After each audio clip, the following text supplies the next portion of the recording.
Another thing that we do to help patients is to treat sleep apnea, or many people call it snoring. Snoring in the beginning is a nuisance to whoever is the bed partner, a person sleeping in the same room. It can keep them awake, but it is not really a medical or life-threatening problem. However, snoring, if not treated and controlled, gradually gets worse. It gets into sleep apnea, which can be a life-threatening condition. Various studies show that with sleep apnea you can shorten your lifespan 6 to 10 years, depending on which study you wish to read. The difference between snoring and sleep apnea I can explain very briefly, demonstrating snoring. Like I said, it keeps people in the room awake, but not a big deal. But sleep apnea is like this. That is a potentially serious health condition where you stop breathing, the oxygen in the blood just plummets, and you can get into pulmonary hypertension, lots of bad things that again can shorten your lifespan considerably. There are basically 4 ways to treat sleep apnea. The first way is to alter your lifestyle, which is wonderful. It sounds good, but exceedingly difficult to do. Under altering lifestyle, we talk about losing weight, watching sleep hygiene, in other words, go to bed, wake up same time, have a dark room, limit your caffeine and alcohol intake, various things like this. They work, but they are very, very difficult to do. If you ever tried to lose 15 or 20 pounds, you know what we're talking about. Number 2 choice would be various types of surgery. The surgery that would help is if you have a deviated septum in your nose, humongous adenoids or tonsils, things that basically block the airway from your nose to your lungs. Those sort of surgeries are very meaningful and useful.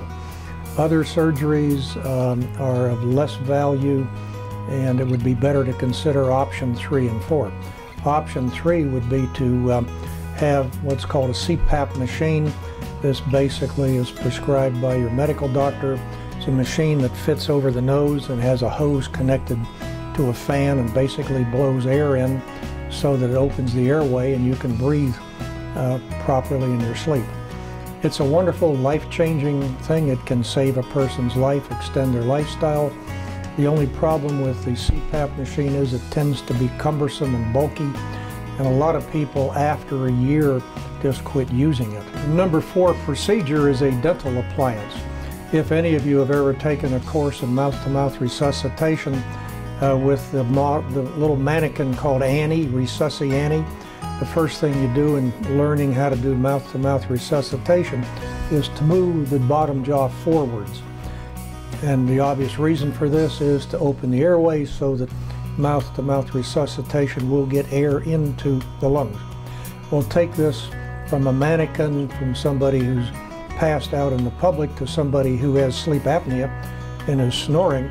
We have an appliance here on the upper which has a hook, an appliance on the bottom that has a bar, and they hook together, and the hook can move the bottom jaw forwards, just like if you're doing mouth-to-mouth resuscitation in real or with Resusci Annie, the mannequin. It just moves the jaw forwards to the point that the tongue comes forwards and the airway is open. This is the 4th way of treating things. It's as good as, in many cases, as the CPAP, but as you can tell from the size of this, it can fit in a small container that can fit in a gentleman's shaving kit for overnight travel, or in a lady's purse or overnight handbag.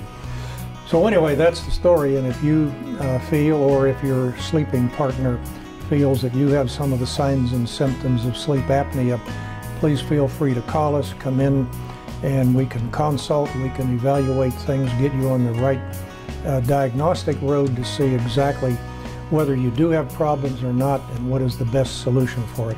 And that's where we work with sleep laboratories as well as with sleep specialists in this area.